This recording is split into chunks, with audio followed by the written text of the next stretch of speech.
તેલમાં તળિયા વગર હેલ્ધી ગ્લુટન ફ્રી આવો નાસ્તો બનાવ્યો ને તો બાકીનો બધો ભૂલી જશો. હેલો ફ્રેન્ડ્સ, હું છું શીતલ. તમારું સ્વાગત છે મારા કિચનમાં. ગરમીમાં ખાવાની મજા આવે ચા સાથે, તમે ટોમેટો કેચઅપ સાથે અને બાળકોના લંચ બોક્સમાં અથવા તો ઘરે તમારે નાની મોટી ભૂખ લાગે ને ત્યારે આ નાસ્તો બનાવી લેવાનો. મહિનાઓ સુધી પણ ખરાબ નહીં થાય અને એકદમ પરફેક્ટ બનશે, અંદરથી જાળીદાર બનશે, તેલ વગરનો ક્રિસ્પી ખસ્તા બનશે. તો ચાલો બનાવીએ.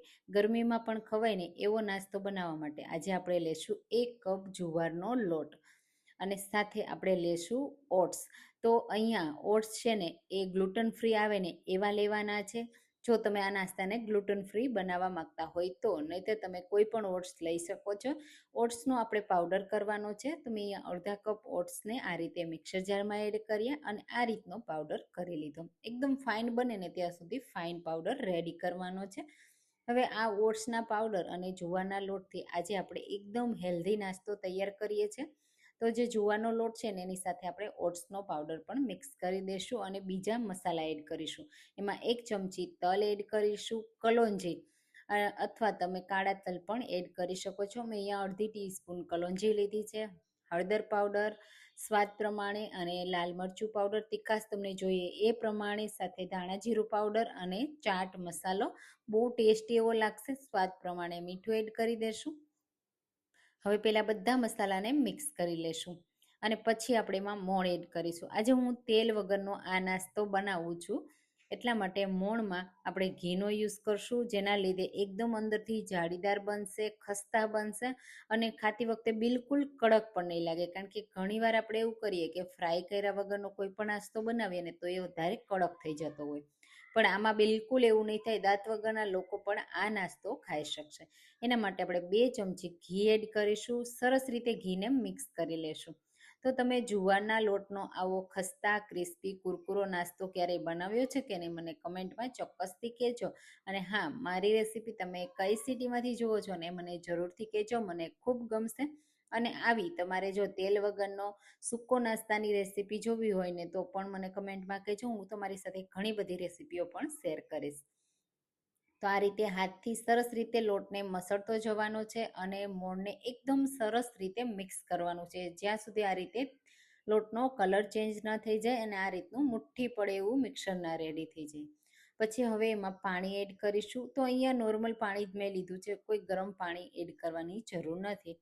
માત્ર થોડું થોડું પાણી એડ કરતું જવાનું અને લોટને કઠણ એવો બાંધી તૈયાર કરવાનો છે.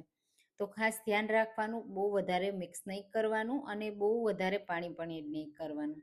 આ લોટ છે ને એકદમ હેલ્ધી છે અને સાથે પચવામાં એકદમ હળવો છે. ઘણી વખત આપણે ચા સાથે છે ને ક્રિસ્પી નાસ્તો હોય ને તો ખાવાની મજા આવે છે. તો તમે સવારના નાસ્તામાં જો કોઈક આવો નાસ્તો ખાવાનો પસંદ કરતા હોય ને તો આ બેસ્ટ નાસ્તો છે. પચવામાં એકદમ હળવો અને બનાવવો પણ એકદમ સરળ.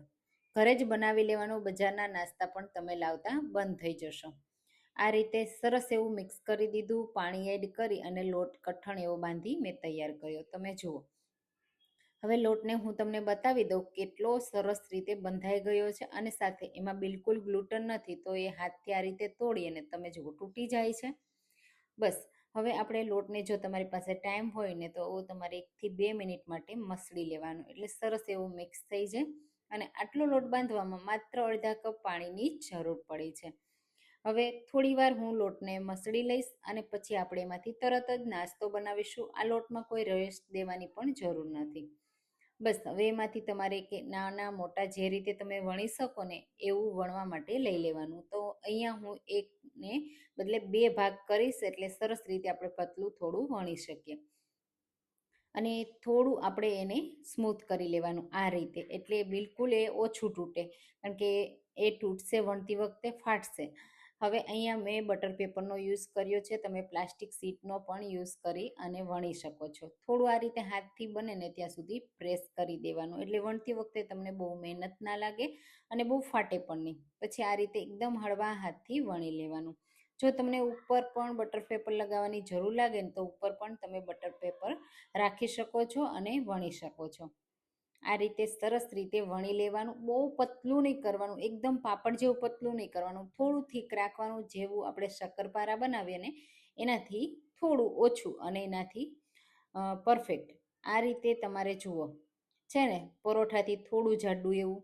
હવે મેં એને સાઈડથી બધું કટ કરી લીધું અને હું અહીંયા સ્ક્વેર શેપ આપું છું, જે રીતે આપણે શક્કરપારા નમકપારા બનાવીએ ને એ રીતે. એક્સ્ટ્રા આ રીતે લોટ વધે ને એને આપણે બીજી વાર યુઝ કરી લેશું. તમારે જેવો શેપ આપવો હોય ને એવો આપી શકો છો. બાળકોને પસંદ હોય ટ્રાયેંગલ શેપ તો તમે ટ્રાયેંગલ શેપ પણ આપી શકો છો. કટ કરતી વખતે એકદમ હળવા હાથથી કટ કરવાનું. અને તમારે કોઈ ઉપરથી આ રીતે ડિઝાઇન કરવી હોય ને તો પણ કરી શકો છો. આ રીતે વચ્ચે હોલ કરવા હોય કે કોઈ ડિઝાઇન કરવી હોય ને એ રીતે કરી દેવાની. તમે જુઓ મેં કેટલા થીક રાખ્યા છે, એટલા થીક રાખવાના છે. હવે અહીંયા આપણે તેલમાં તળિયા વગર બનાવવાના છીએ, તો બેકિંગ ટ્રે ઉપર આપણે ગોઠવી દેશું સરસ રીતે. તો મેં બધા ગોઠવી દીધા આ રીતે, કોઈ બટર પેપર નથી લગાવ્યું. અને અહીંયા એર ફ્રાયરને મેં પ્રીહીટ કરી લીધું છે. તો આ રીતે પ્લેટને રાખી દેશું અને હવે એને એર ફ્રાયર 180 ડિગ્રી પર 12 મિનિટ માટે થવા દેશું. એટલે સરસ એવા ક્રિસ્પી થઈ જાય. 12 મિનિટ પછી હું તમને બતાવી દઉં. ઠંડા થાય ને પછી તમારે એને ટચ કરવાના, કારણ કે એકદમ સોફ્ટ હશે ને તો તૂટી જશે અને તમને એવું લાગશે કે અત્યારે નરમ છે, પણ ઠંડા થશે ને એટલે એકદમ ક્રિસ્પી તૈયાર થઈ જશે. તમે જુઓ પરફેક્ટ શેકાઈ ગયા ને, એનો કલર ચેન્જ નહીં થાય, કારણ કે જુવાનો લોટ વ્હાઈટ કલરનો હોય ને એટલે તમને આવો જ દેખાશે. જુઓ કેટલા ક્રિસ્પી થયા છે, અવાજ સાંભળો. અને એકદમ સરસ ખસ્તા બન્યા છે અંદરથી. તમે જુઓ કેટલી સરસ જાળી બની છે. તમને હું બતાવું અવાજ તો તમે જુઓ અવાજ કેટલો ક્રિસ્પી આવે છે. અને મહિનાઓ સુધી પણ રાખશો ને તો પણ ખરાબ નહીં થાય. ઘણી વખત એવું થાય તેલમાં ફ્રાય કરેલા હોય ને તો એની સ્મેલ આવી જાય, પણ આમાં એવું બિલકુલ નહીં થાય. તો આ રેસીપી જલ્દી ટ્રાય કરજો. રેસીપી ગમી હોય તો લાઈક કરજો, શેર કરજો અને મારી ચેનલને સબસ્ક્રાઈબ કરજો. Thank you.